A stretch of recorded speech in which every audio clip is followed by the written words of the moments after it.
Welcome to the Combative Nerds Podcast. Join us. Hey guys, we don't have time for intros or traffic signals. This is a rapid fire episode. Let's get to it. Oh, an IG. My bad. Sorry about your cat. Hey, what's going on, everybody? This is Raiderlance and IceEyedGnome. It is November 21st, 2022. We're doing a couple rapid fires today. We're going to mix and match them, not number them at all. So hopefully you guys will get to hear them all. IEG. Something happened. There was a disturbance in the force. And it is something that I underwent a little while ago. Something I wanted to do for quite a while. Attempted and failed. And I don't know if I was a bad influence on you. I don't know if I was a good influence. But it seems like you have followed my footsteps. So, brother, why did you quit that trash, horrible game, Marvel Strike Force? Well, before I say why I quit, let me talk about why I stayed for so long. Okay. That game was a big deal for the last several years. You know what I mean? I played it. Yeah. I built up my account and that kind of stuff. Sunk a lot of time, a lot of money into it. Got you through COVID. I was yeah, I was a top contender. It was something to do. It passed the time, on breaks and several consecutive days off work in a row. You know what I mean? So how we met each other, right? Yeah. It was a big part of my life for a little bit there. So about a year and a half or so ago, I guess now, Scopely took over from Foxnet. When that happened, I remember a lot of people saying that this is where games go to die, right? Scopely is just going to tear this game apart and yada yada. But there was a lot of frustration with Foxnet too in the way they handled certain things. There was a lot of bugs and they're constantly doing updates and the game had issues. It was still at its heart, at its core, a fun game. But yeah, so when Scopely took over, everything kind of stayed the same for a little bit, for about 5 or 6 months. We got some new character drops, some characters that we'd all been waiting for had been announced finally.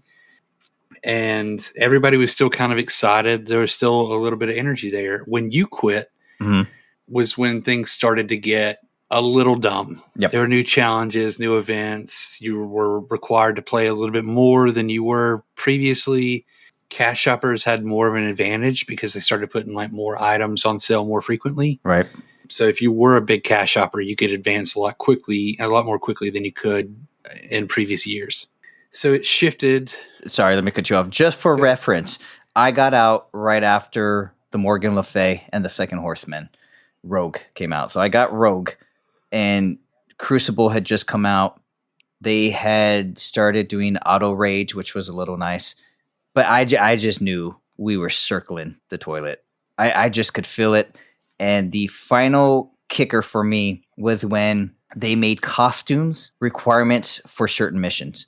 I was like, all right, well, now you're just forcing players to do what you want them to do. There's no autonomy. There's no decision-making on my part. I'm just literally keeping up with the Joneses at this part to unlock new characters, to try to keep up with the power creep. And there's no way you can't keep up with the power creep. So that's when I pieced out.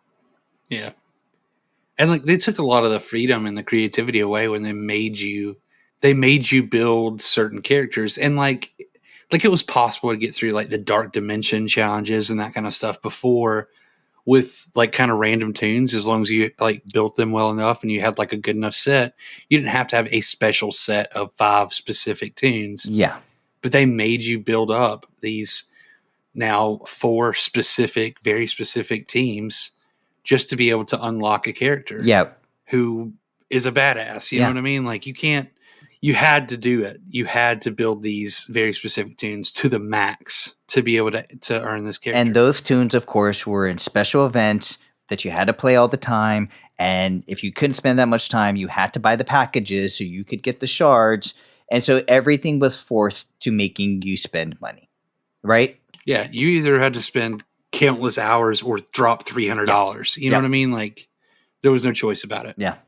I think a good analogy for Scopely would be like a hostile takeover, right? They're just going in, doing the hostile takeover of a company that's profitable and in the green, and then now they're just going to either run it to the ground and maximize the profits while they're destroying a company or cutting them away and piecemealing it. Like that was just a vibe. We're just going to, okay, here's Scopely's mindset in my opinion.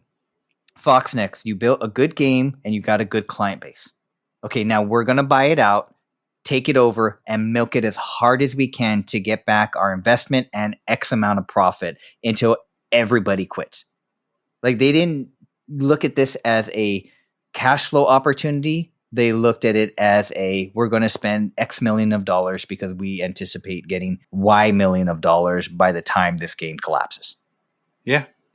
Like, I don't know exactly when you quit. I know that they had just started the web market prior to you quitting. No. I don't know how familiar you are. No, I had it. I quit right after I got Rogue. So the web store had already been out for a month or two.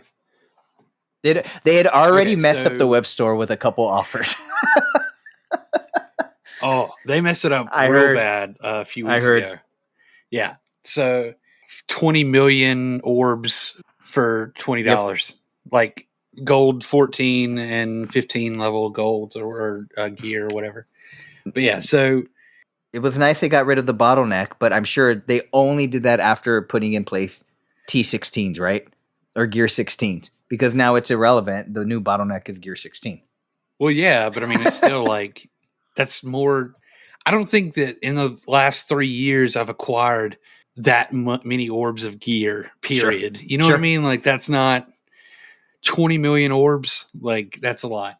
But what was funny is, like, I bought it. Of course. And then, like, as soon as they found out, within like 15 minutes or 20 minutes or something, I don't remember, of me buying it, they did like a hard reset and like they blocked you from using the orbs. So then you needed like 999 million orbs, shards or whatever, to open an orb. And so then everybody complained because it's like, hey, you took my money, but now you're blocking me from like getting my content. So either give me my money back. Sure. Or give me my orbs.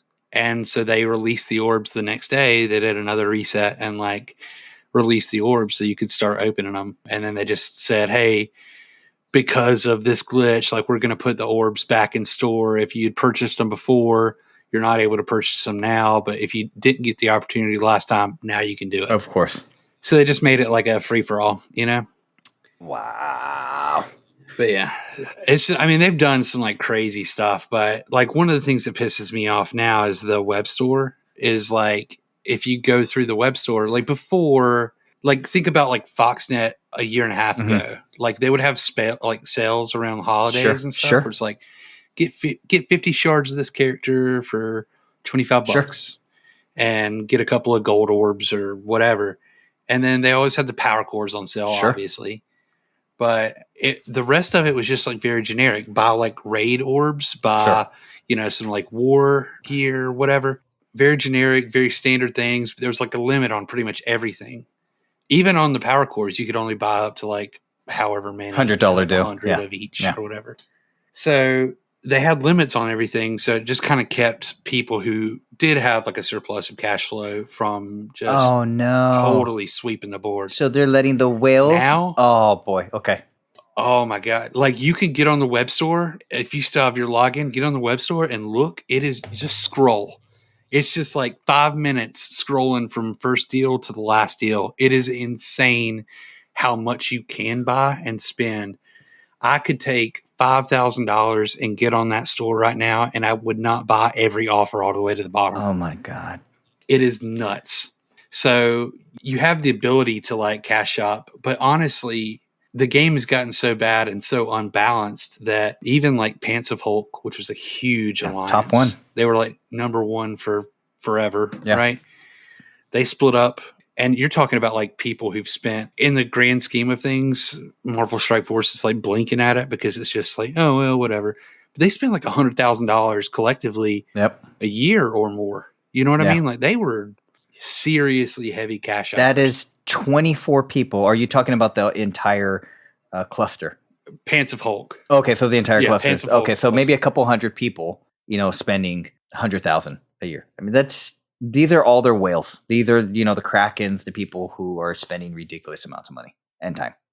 I mean, yeah, you're talking about like every person spends roughly on average, you know, between $500 to $1,000 a month on the game. Yeah. So $24,000-ish dollars just from one group. Yeah, one alliance in the cluster of I don't know how many they have in the cluster, but yeah. I mean, like that's a lot of money, but at the same time, they're like, yeah, whatever, because we got like some guy who poor bastard who started last week, who's got like an extra couple $1,000s laying around. He wants to get up to that competitive side. So he's going to spend a couple of grand to get to DD4 and DD5 and unlock some of these tier 16 16 characters and that kind of stuff. Like they're going to do it not knowing like how bad it's gotten. I wish that I've been playing for like several years. I've dumped, hundreds or $1,000 or more dollars into it. And like, I can't compete. Yeah. I would love to see the analytics of what the player pool is like. And are they losing faster than they're gaining? Because of course they're going to gain new players with all these new promotions and all that. But I don't know if they're going to be getting spending players. Like they can get a lot of new free to play people or people who spend 10, 20, $50 a month. But they're not going to get these whales back. I don't know how many new whales they're getting, if that makes sense. And I would think just the numbers alone, they're not going to make up for it in new players buying small packs. I don't know that they're really that concerned with it because, as most games are concerned, like average life expectancy of like, a game of this type is 5 to 10 years maximum. And we're approaching that 5-year interesting threshold here shortly. Oh, that's sad. So, I mean, like the game's dying. I would say there's been a lot of people. There were a ton of people who quit about the same week that I stopped playing like competitively and stuff. Okay. I still have my tune in an alliance. It's just like if I have 15 minutes, I'll get on there and jump on it. But like if I miss my dailies, who cares? Sure. Yeah. You know what I mean? Like I don't even really look. Yeah, I've quit the game completely. I'm not waking up and like checking to see. Man, I can't believe I was that addicted that I would do that. Lose some sleep just to do another round of Blitz. It's miserable. So glad I'm not playing it. People are like setting alarms. Yeah, scheduling their day around it, people right? Are like setting alarms to get on them. Yeah. That's horrible. Yeah. Well, I got to make sure I'm free at like 8:00 because war starts. Well, I'm happy that I made quite a few friends. I'm still in contact with a ton of people in the game.